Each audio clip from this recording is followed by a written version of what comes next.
Punya uang dingin, tapi bingung mau investasi di mana. Sebelum kita milih mau investasi di mana, bagusnya sih kita lihat dulu kekurangan dan kelebihan masing-masing instrumen investasi. Instrumen investasi yang paling umum dipilih sama orang Indonesia itu ada 3. Emas, tanah, sama saham. Kita mulai bahas kekurangan dan kelebihan dari instrumen investasi yang paling klasik dulu, yaitu emas. Kelebihannya kalau kita milih investasi emas adalah ya kita bisa nyesuaiin sama kondisi keuangan kita. Lagi punya uang dingin sedikit ya bisa beli 1 gram dulu. Terus tiba-tiba dapat rezeki nomplok misalkan kita bisa beli 30 gram, 20 gram, 10 gram. Banyak banget pilihannya. Kelebihan yang kedua adalah nggak nimbulin biaya-biaya yang lain. Jadi kalau kita mau investasi emas, kita cukup datang ke toko emas terdekat, kita beli, bayar, selesai. Buat beli emas kita nggak perlu biaya balik nama, biaya akad, dan lain-lain. Terus kelebihan yang lain adalah emas ini zero inflation effect atau value-nya nggak keganggu sama inflasi. Terus juga kelebihan yang terakhir adalah emas tuh gampang dicairin. Kalau kita tiba-tiba butuh uang, kita bisa tinggal bawa ke toko emas terdekat atau tempat kita beli waktu itu, kita jual dan langsung dapat duit. Nah, kekurangannya kalau kita investasi emas adalah adanya resiko hilang. Karena emas itu kan ada fisiknya ya, harus kita simpan. Walaupun sekarang udah ada digitalnya sih emas, tapi kan dalam Islam itu transaksi emas itu harus tunai dan langsung. Jadi ada uangnya, ada fisiknya. Kekurangan yang kedua, ya memang sih harganya cenderung naik terus, tapi pergerakannya tuh lambat banget. Dan ya jadinya lebih cocok untuk ke investasi jangka panjang. Dan itu pun sebenarnya cuman untuk ngejaga value dari aset kita aja, bukan buat cari untung. Terus juga kekurangan selanjutnya adalah kalau kita investasi emas itu nggak berpengaruh atau nggak berkontribusi ke ekonomi sektorial. Jadi kan kita kalau investasi emas kan aset kita, si emas itu kita simpen ya. Itulah kenapa dalam Islam kalau kita investasi emas atau kita nyimpan harta dalam bentuk emas itu ada nisabnya 85 gram. Jadi kalau kita punya emas 85 gram atau lebih selama setahun itu kena zakat 2,5%. Kenapa kayak gitu? Karena ya hartanya nggak berputar, roda ekonomi nggak jalan kalau semua orang nyimpan emas dan asetnya diem semua. Terus kekurangan yang terakhir adalah spread yang lumayan tinggi, sampai 11%. Jadi spread itu, toko emas kan punya 2 harga tuh. Harga dia beli ke orang dan harga dia jual ke orang. Nah itu selisihnya lumayan. Kita masuk ke instrumen investasi yang kedua, yaitu tanah. Kelebihan pertama kalau kita milih investasi di tanah adalah, ya tanahnya bisa kita sewain juga. Jadi lumayan kan? Sambil nyimpan aset dalam bentuk tanah, si tanahnya ini, si asetnya ini bisa ngasilin income yang lain juga. Walaupun harga sewa tanah kosong itu cuma 2,5 sampai 4% aja per tahun. Tapi tetap lumayan. Belum ditambahin harga kenaikan tanahnya kan. Itu juga kalau naik. Kelebihan selanjutnya adalah nggak perlu dijagain. Kalau misalkan tanahnya tanah kosong, nggak ada barang berharga, dan ya patok-patok perbatasan antar tanah kita sama tetangga tuh udah jelas gitu. Jadi ya udah bisa kita diemin aja. Kalau buat kekurangannya, investasi tanah tuh modalnya gede banget. Jadi misalkan kita ambil contoh kalau misalkan ada orang yang mau jual tanahnya seluas 1.000 meter, terus kita minat pengen beli tanahnya, tapi kita nego gitu kayak, Pak, saya minat nih beli tanah Bapak, tapi boleh nggak saya belinya 3 meter dulu? Kan nggak bisa ya. Terus juga tanah itu nggak liquid atau ya susah lah ya dijualnya. Terus juga tanah tuh selain harga tanahnya aja udah beratus-ratus juta, jual beli tanah juga nimbulin biaya-biaya yang lain. Selain harga tanahnya, kita juga harus bayar biaya akad, biaya sertifikat, biaya notaris, pajak juga harus diurusin, ada PBB, BPHTB, pajak penjual, pajak pembeli, wah banyak. Saya nggak tahu sih kalau hukum di Indonesia tuh kayak gimana, tapi kalau dalam Islam, tanah tuh sebenarnya nggak boleh dianggurin juga, nggak boleh didiemin juga, harus digarap. Jadi uh, kepemilikan tanah kita juga harus sesuai sama kesanggupan kita mengelolanya.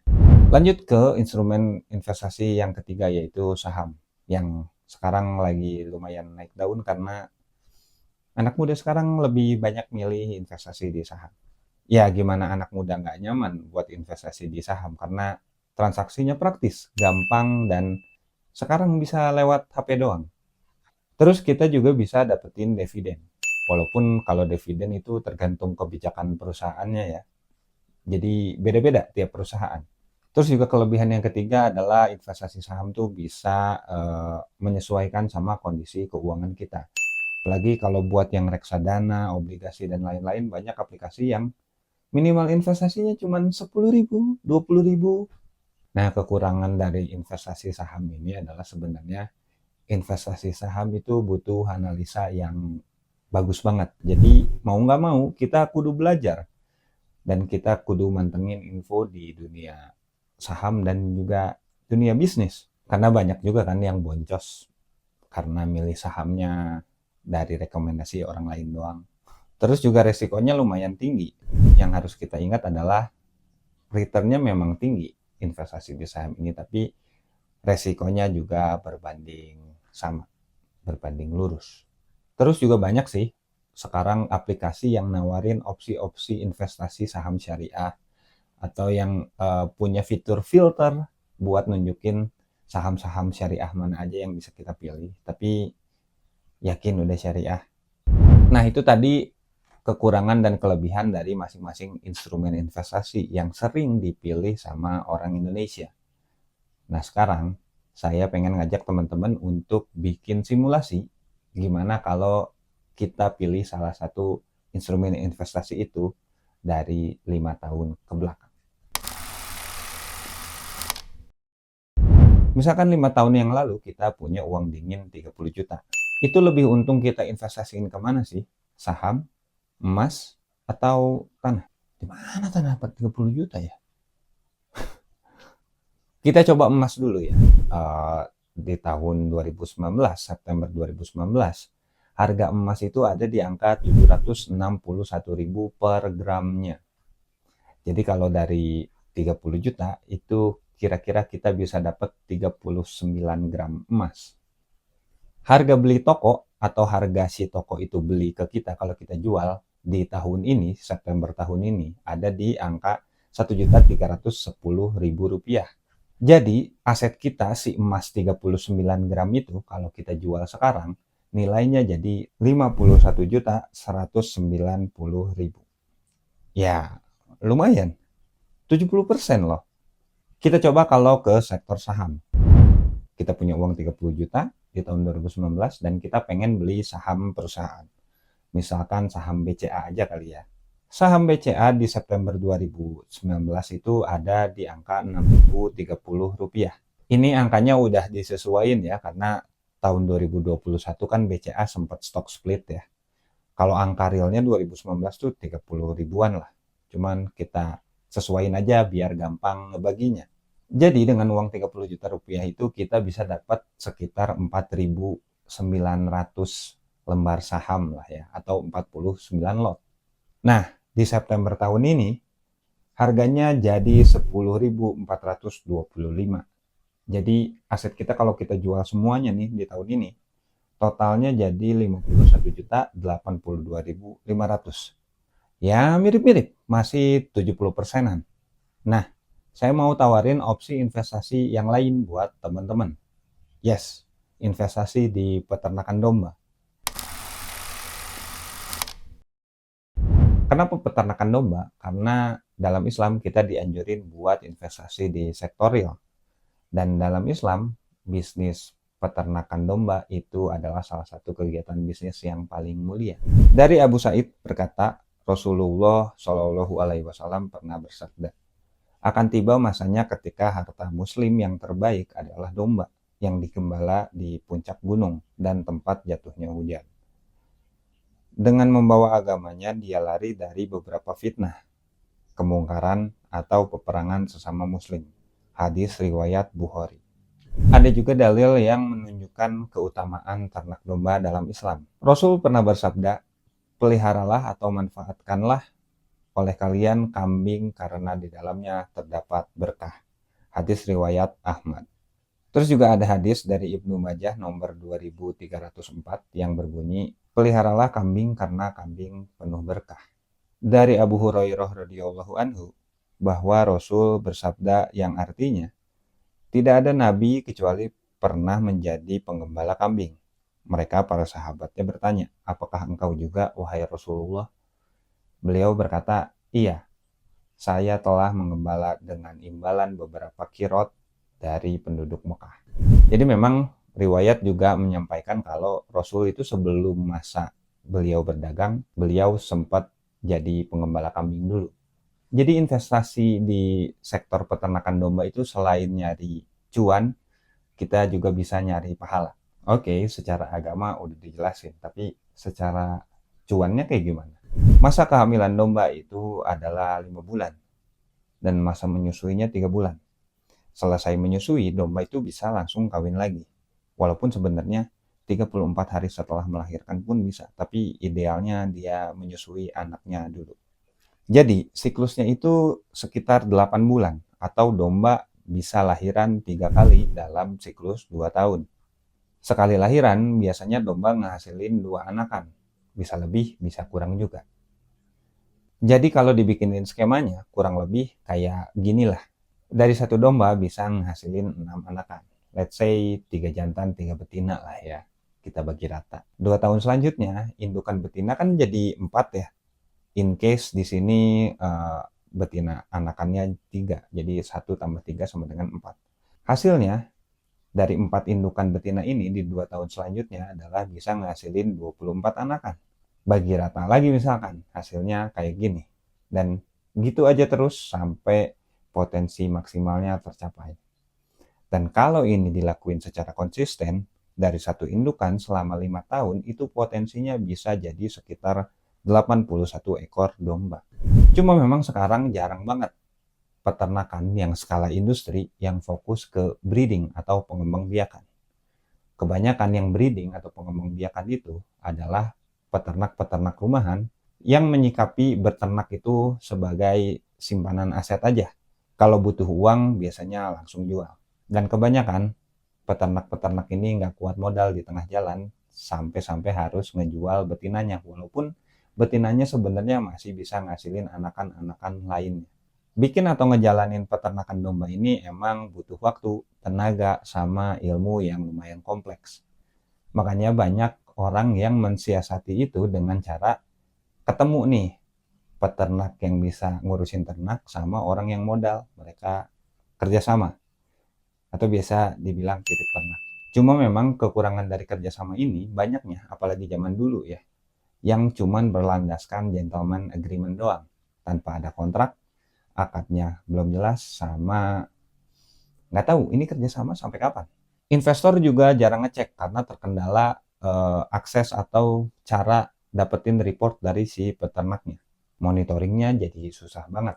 Jadi satu domba tuh bisa diakui sama banyak investor gitu. Satu domba ini dibilang ke investor A punya investor A, dibilang ke investor B punya investor B. Padahal dombanya sama. Double job dia. Kalau dipikir-pikir ada beberapa alasan kenapa banyak orang yang melakukan itu. Yang pertama, ya karena akadnya belum jelas. Jadi celahnya tuh terbuka buat salah satu pihak mencurangi pihak yang lain gitu. Yang kedua, biasanya investor cuman in charge modal buat beli dombanya aja. Sementara buat pakan, kandang, perawatan, dan lain-lain itu tanggungan si peternak. Sementara pada prakteknya, 70% cost dari peternakan itu ada di pakan. Kalau kayak gini, buat peternak apakah nggak rugi kalau misalkan dombanya lahiran terus dia report, ini lahiran loh, ayo kita bagi 2. Terus yang ketiga adalah terbatasnya cara investor buat monitoring atau at least dapat report lah ya. Udah mah nggak ngerti, nggak dapat kabar juga. Apakah tidak rentan untuk dikibulin? Yang keempat, kalaupun ada akadnya itu biasanya nggak sesuai sama syariat Islam. Jadi ada yang akadnya anakan pertama buat peternak, terus anakan kedua, ketiga itu buat investor misalnya, atau ada lagi yang kayak kalau beranak 2 itu masing-masing dapat 1. Kalau beranak 1 itu buat peternak aja. Itu kan ada unsur gorornya.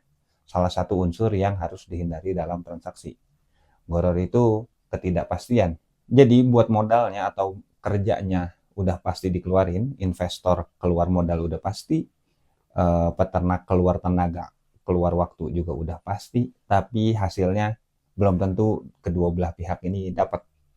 Kalau ditanya idealnya, ya idealnya namanya kerjasama, apapun hasilnya dibagi sesuai nisbah bagi hasilnya. Kalau misalkan nisbahnya 50-50, ya mau anakan 1 kita jual bagi 2, kalau anakannya 2 kita bagi 2, anakan 1000 pun kita bagi 2 tetap. Dan kalau rugi, ya itu udah kebagi. Investor rugi uang, rugi dana, peternak atau pengelola itu rugi waktu dan tenaga.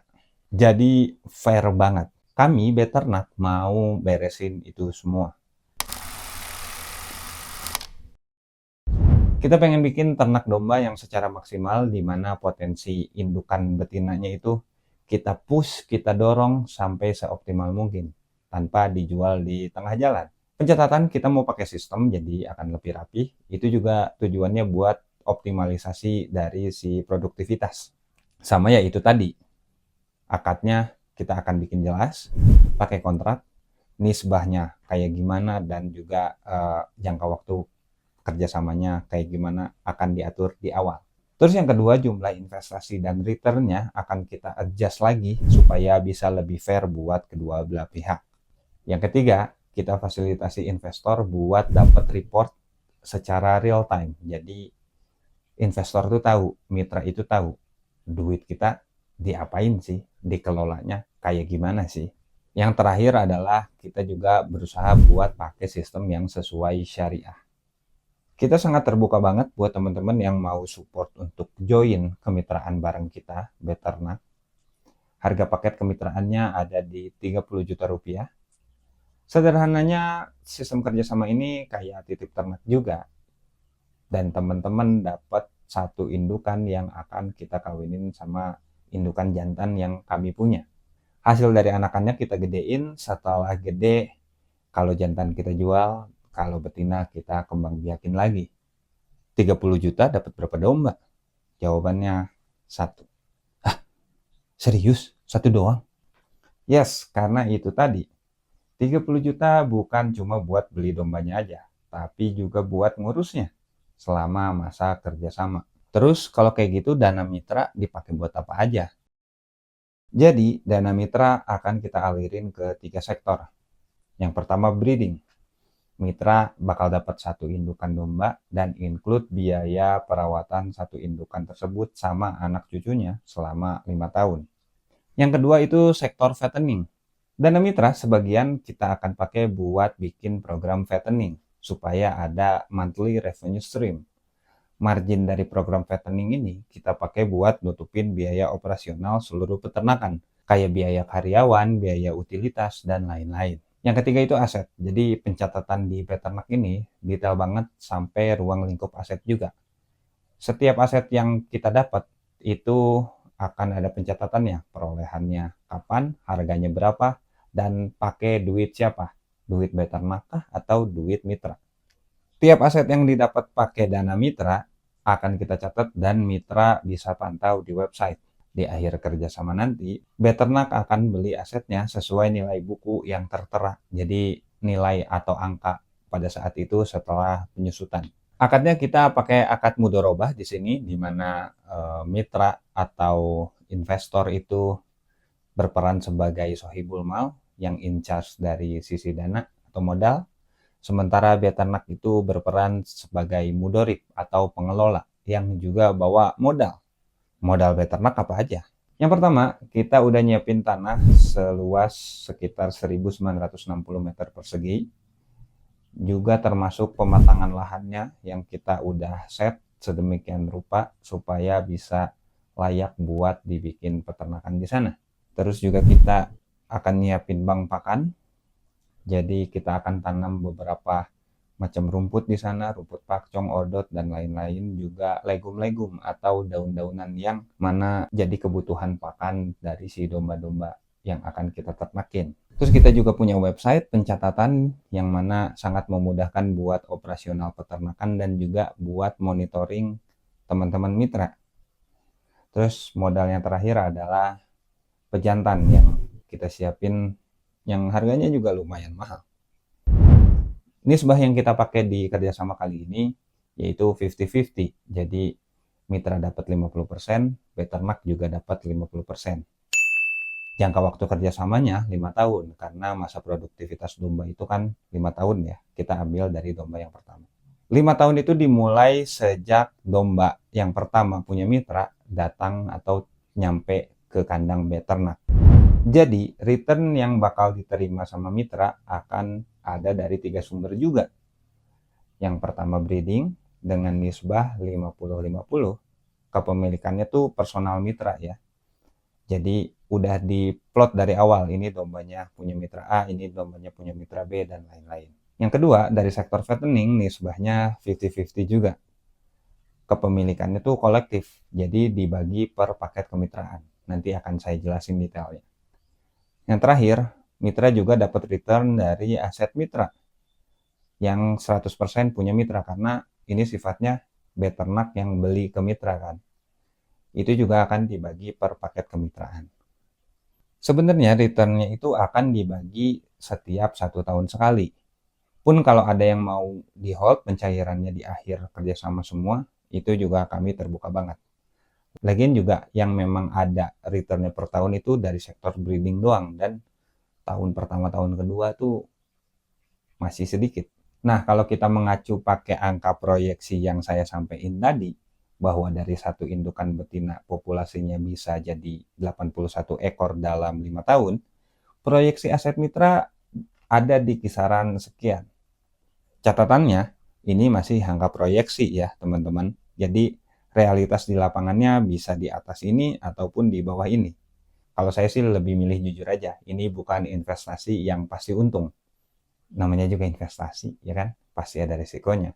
Nah, kalau ngomongin resiko, ya tentu aja namanya peternakan, namanya kita berbisnis makhluk hidup. Ada resiko-resiko yang harus teman-teman tahu juga, kayak kematian, terus juga wabah, penyakit, bencana alam, intervensi harga dari pemerintah misalnya, itu juga akan mempengaruhi bisnis kita. Beternak secara resmi berdiri di tahun ini, 2023. Kita juga udah berbadan hukum, kita udah ada NIB dan juga udah terdaftar di Kemenkumham. Buat proyek pertama di Idul Adha tahun kemarin, kita udah jalanin fattening. 19 ekor aja memang, tapi alhamdulillah lancar dan dapat respon positif dari teman-teman pelanggan. Ada beberapa juga yang nitipin proses penyembelihan hewan kurbannya ke tim beternak. Alhamdulillah secara data, program fattening kurban kemarin bisa dibilang cukup berhasil. Kita bisa dapat rataan pertumbuhan dagingnya atau ADG-nya di angka 110 gram per hari. Itu angka yang cukup bagus karena normalnya memang segitu. Kita berlokasi di Kabupaten Bandung, tepatnya di Kampung Pondok Buah Batu, RT 1 RW 14, Desa Mekarmanik, Kecamatan Cimenyan, Kabupaten Bandung. Teman-teman juga udah bisa cek lokasi kita di Google Maps, lokasinya itu udah sesuai. Kalau dari kota, aksesnya itu lewat Jalan Pasir Rimpun. Nah, sekarang apa sih bedanya beternak sama peternakan yang lain? Yang pertama, kita akan bikin peternakan dengan tata cara yang modern, pakai website misalnya. Pencatatan tuh penting banget buat pengembangbiakan domba, karena perkawinan domba itu kan nggak boleh incest, nggak boleh kawin sedarah, atau kita biasanya nyebut itu inbreeding. Makanya sebenarnya kita tuh harusnya tahu setiap domba tuh silsilahnya kayak gimana. Dia anaknya siapa, menantunya siapa, dia mau kawin sama siapa, itu harusnya punya catatan yang jelas buat meminimalisir inbreeding. Karena resiko dari inbreeding itu bisa anaknya bisa cacat atau juga meningkatkan resiko kematian. Terus pentingnya pencatatan dalam peternakan domba, dalam kasus ini website ya bentuknya, itu adalah Ya, tiap peternakan itu kadang kasusnya tuh beda-beda karena peternakan kompleks banget kan. Jadi kasus tiap peternakan, tiap kandang tuh kadang memang nggak semudah itu buat kita coba dan buat kita tiru. Itulah kenapa setiap peternakan itu harusnya punya data masing-masing. Terus kenapa si website itu penting? Ya tentunya buat memudahkan mitra dapat report. Jadi nanti mitra akan kita kasih akun buat mitra bisa login di website kami. Dan di website itu akan langsung nampilin domba milik mitra. Ada berapa, siapa aja namanya, kondisinya kayak gimana, perawatan yang dikasih apa aja, jadwal kawin kapan, kelahiran kapan, dan lain-lain. Ada juga data soal aset tentunya. Harga perolehannya berapa, nilai bukunya sekarang berapa, dan seterusnya. Terus juga tenaga ahli. Beternak dikelola sama orang-orang yang ahli di bidangnya. Saya, Rangga, sebagai founder dan direktur di Beternak, adalah lulusan S1 Ilmu Ekonomi dan Keuangan Islam di UPI.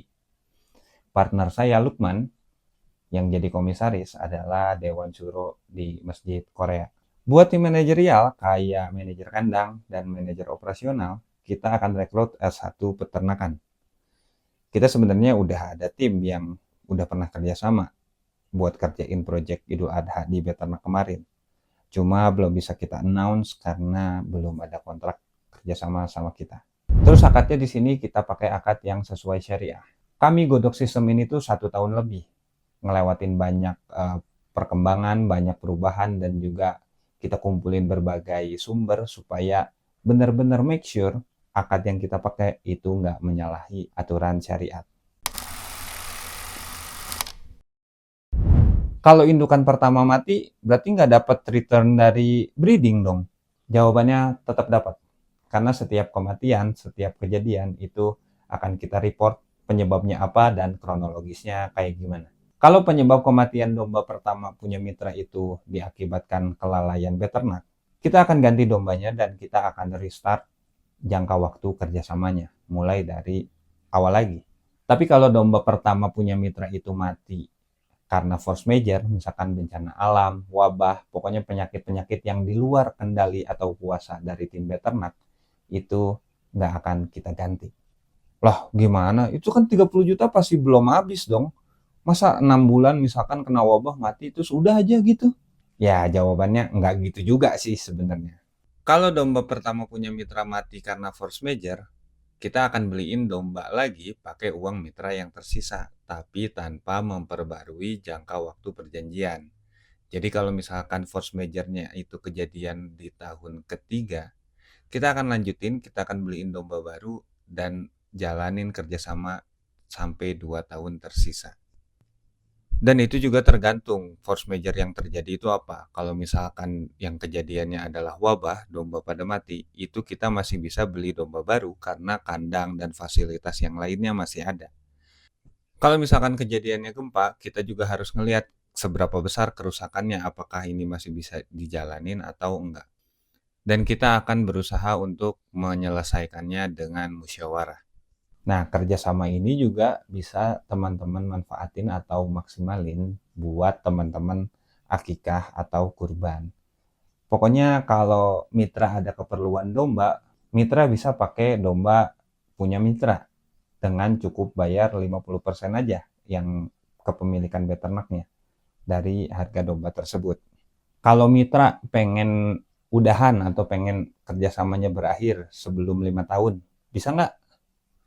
Jawabannya bisa, tapi kayaknya bakal rugi deh. Simulasinya kayak gini. Kalau mitra ingin udahan kerjasamanya sebelum 5 tahun, kami akan transfer sesuai nilai aset yang ada di status akun mitra. Kalau misal mitra mau ngairin kerjasamanya di tahun kedua misalkan, dan statusnya saat itu kayak gini. Sektor pertama breeding, domba mitra ada 12 misalnya, betina semua. Harga betina katakanlah 3 juta, berarti 3 kali 12, 36 juta. Dikali 50%, karena nisbahnya 50% kan. Itu totalnya jadinya 18 juta rupiah dari sektor breeding. Dari sektor fattening, aset fattening perusahaan misalnya pada saat itu 175 juta. 175 dibagi 25 dikali 50% itu jadinya 7 juta. Yang ketiga dari sektor aset. Misalkan pada saat itu aset yang didanai pakai dana mitra itu ada kandang 20 juta sama peralatan 10 juta. Jadinya 20 tambah 10 30 juta dibagi 25 yang mana jumlah mitra. Itu dapatnya 1,2 juta. Jadi total yang diterima sama mitra karena cancellation di kasus ini itu totalnya 18 juta tambah 7 juta tambah 1,2 juta, yaitu 26,2 juta. Jadi ya memang rugi kalau diambil di tengah perjanjian, tapi kita tetap terbuka kok dan pasti kita beresin semuanya. Tenang, kita nggak akan kabur. Tapi yang perlu ditekenin dari kami buat teman-teman calon mitra adalah kita nggak ada opsi refund ya teman-teman. Kalau misalkan teman-teman mau cancel, ya kita pakai cancellation yang sesuai ketentuan dan kesepakatan yang kita sepakatin di awal dari sekarang ini. Kalau teman-teman di tengah jalan terus minta refund, nggak akan kita layani. Karena itu jadinya kita minjem uang ke teman-teman aja itu mah, bukan investasi.